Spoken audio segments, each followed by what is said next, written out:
Hello everyone. तो आज हम देखते हैं कि हाफ वेव रेक्टिफायर क्या होता है। ठीक है, अर्धिक तरंग दीष्टकारी। एक बार हम इसका सर्किट बना लेते हैं, फिर इसकी वर्किंग देखेंगे कि ये कैसे वर्किंग करता है। ठीक है, इसमें क्या होता है, ट्रांसफॉर्मर होता है। ठीक है, उसकी दो कॉइल होती है। तो जो प्राइमरी कॉइल होती है इसको जो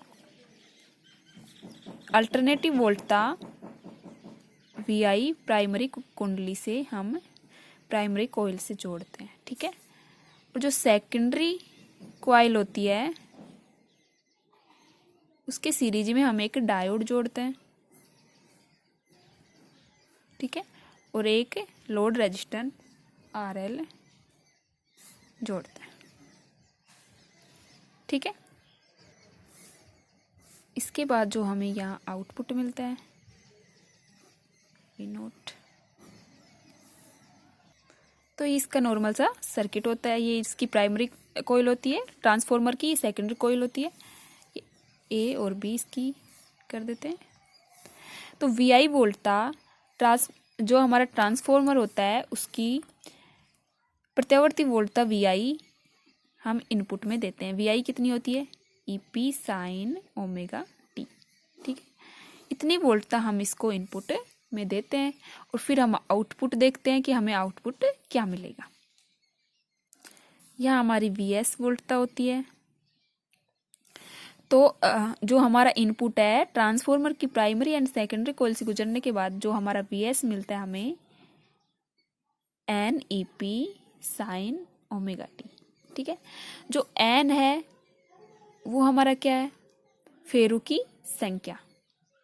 जो हमारी प्राइमरी कॉइल होती है और जो सेकेंडरी कॉइल होती है उसमें नंबर ऑफ टर्न्स, कितनी बार है ये घूम रहा है। ठीक है, उसकी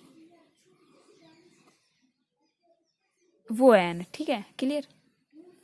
अब इसको वेव के माध्यम से भी समझेंगे, क्या हम इनपुट दे रहे हैं हमें और VS में हमें क्या मिल रहा है और आउटपुट जो V नोट हमें क्या मिल रहा है। ठीक है, तो VI इनपुट जो हम दे रहे हैं, जनरली जो VI इनपुट देते हैं हमें तरंग वेव में, इस तरीके से हमने इनपुट दिया। ठीक है, तो ये VI था हमारा T टाइम के अकॉर्डिंग। सेकंड जो हमें VS मिलता है वो थोड़ा इससे इसकी फ्रीक्वेंसी जो ये होती है शिखर वोल्टता वो कम हो जाती है, उसकी कंपैरिजन में कम हो जाती है। ठीक है, और जो V नोट हमें मिलता है वो क्या मिलेगा वो हम देखेंगे। ठीक है, यहाँ तक क्लियर। अब इसकी वर्किंग देखते हैं कि ये वर्किंग किस प्रकार से करता है। तो हमने AC जो हमारी अल्टरनेटिव वोल्टता दी, प्रत्यावर्ती वोल्टता दी। ठीक है, तो A और जो हमारे B पॉइंट हैं, अल्टरनेटिव होने का मतलब है A को हम एक बार पॉजिटिव देंगे, B को नेगेटिव देंगे। जो सेकंड जो हमारा राउंड होगा उसमें A को हम नेगेटिव देंगे और B को पॉजिटिव देंगे। ठीक है, इस प्रकार ये वर्किंग करता है। तो अल्टरनेटिव वे में हम पॉजिटिव नेगेटिव देंगे।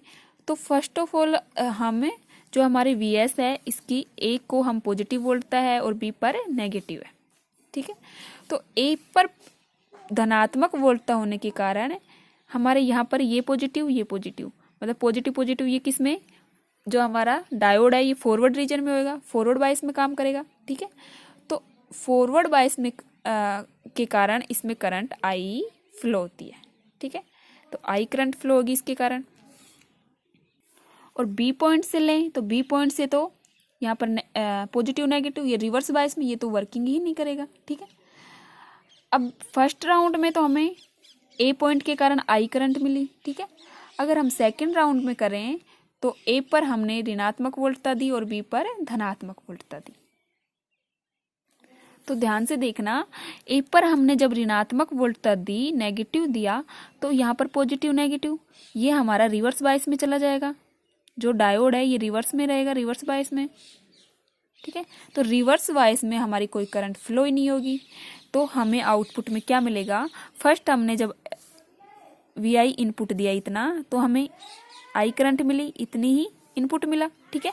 सेकंड राउंड में जब हमने जो सेकंड राउंड हुआ उस टाइम हमारी कोई करंट फ्लो नहीं हुई क्योंकि ये रिवर्स वाइस में चला गया था, तो ये जगह हमें बिल्कुल सीधी मिलेगी। थर्ड राउंड में फिर से इसको पॉजिटिव दिया, इसको नेगेटिव दिया, तो फिर से हमें आई करंट मिलेगी, तो फिर से ये मिलेगा, ठीक है। और फिर जैसे हमारा ये राउंड होते जाएंगे फिर से ये नेगेटिव अगर देंगे तो ये रिवर्स वाइस में चला जाएगा, बिल्कुल वोल्टता नहीं मिलेगी। और फिर से ये प्रोसेस हमें जो आउटपुट मिलेगा हाफ वेव रेक्टिफायर के लिए, तो इस प्रकार हमें मिलेगा, ठीक है। ये तो हमने वेव फॉर्म में देख लिया कि किस प्रकार हमें वेव मिलती है। तो आउटपुट जो वोल्टता हमें वी नोट मिलेगी वो हमें ओनली आधे चक्कर के लिए मिलेगी, ठीक है। हाफ जो हमारा राउंड है उसके लिए ही हमें वी नोट वोल्टता मिलेगी। वी नोट क्या मिलेगी, आई नोट आर एल, ठीक है। आई करंट फ्लो होगी और आर एल इसका लोड रेजिस्टेंस है, ठीक है। जो आउटपुट वोल्टेज हमेशा पॉजिटिव मिलेगी, ओके, जो टाइम के साथ कांस्टेंट नहीं होती, और ये जो वोल्टता हमें स्पंद के रूप में मिलती है, ठीक है। ये देख लिया हमने इसका वेव फॉर्म। जो सेकेंडरी हमारी कॉइल है उसका रेजिस्टेंस आर एस है, ठीक है, और लोड रेजिस्टेंस आर, और इसमें जो टोटल रेजिस्टेंस होगा वो आर है।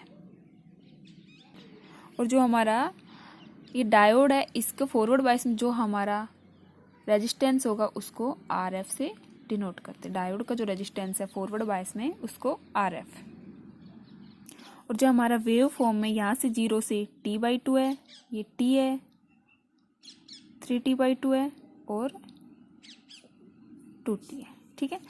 तो हमें 0 से t की वैल्यू t/2 की वैल्यू में ही हमें मिल रहा है, ठीक है, वेव मिल रही है। तो उसके लिए हम अध्ययन करेंगे इसकी मैथमेटिकल टर्म कि करंट कितनी फ्लो हो रही है, तो वो हम कल करते हैं, ठीक है।